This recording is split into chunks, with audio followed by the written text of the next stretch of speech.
Later, after meeting her former teammates and experiencing a profound sense of déjà vu, Jessica had severe scan her memory for answers. As the memories came rushing back, Jessica was thrown into a rage that led her to kidnap and kill Ernesto Hess. Evading the police, Jessica left her teammates to uncover the truth behind Ernesto Hess and his operation. Now, the once fledgling hero has become a pariah and fugitive with no power to help herself. "Are you sure we should be meeting in public like this?" Jessica asked Hannah as she looked around cautiously. Hannah smiled after taking a sip of her iced coffee. "Relax, dear. Severe is making us look like two 70-something gentlemen to anyone in a 3-block radius that sees us," she explained. Jessica relaxed noticeably in her chair upon hearing that news and took a sip of her own drink. "Have you guys found anything useful yet about Hess?" she asked. Hannah nodded. "We found a few files on his computer that link him to the Malta group. Knight and Ataris are checking out the lead right now," she said. "What's the Malta group?" Jessica asked. "They're a paramilitary group that sells their services to the highest bidder. They have an unlimited budget and a limitless army of spies and assassins.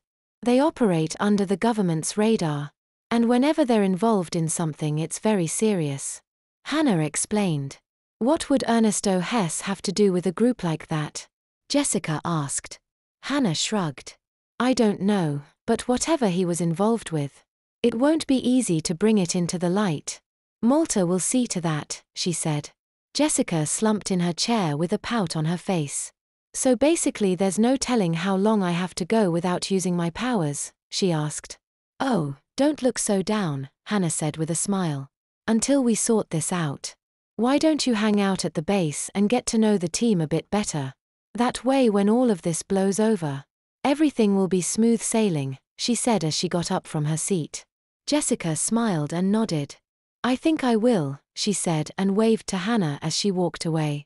"Remind me again why we're risking our necks to clear the homicidal white girl's name," Ataris said as he and Dementia's Knight crept along the rooftop of the building the file on Ernesto Hess' computer had led them to.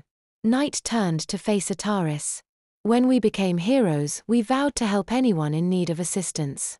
Jessica says that Hess was involved in something other than what he was paid to be doing, and the file on his computer corroborates that. Hence we risk our necks for the homicidal white girl," Knight said before turning back to their slink across the rooftop. The pair crept to the edge of the roof and looked across the street to the adjoining rooftop where a black helicopter was landing. Several well-armed soldiers in full Black Ops gear were waiting for the passenger of the helicopter to emerge. "Looks like our guys," Knight said. "For a secret group that operates in the shadows. A daylight helipad meeting seems a little out of character," Ataris said. "You're right," Knight said, and turned just in time to see a bandolier of grenades land at their feet, tossed by a fleeing Malta soldier.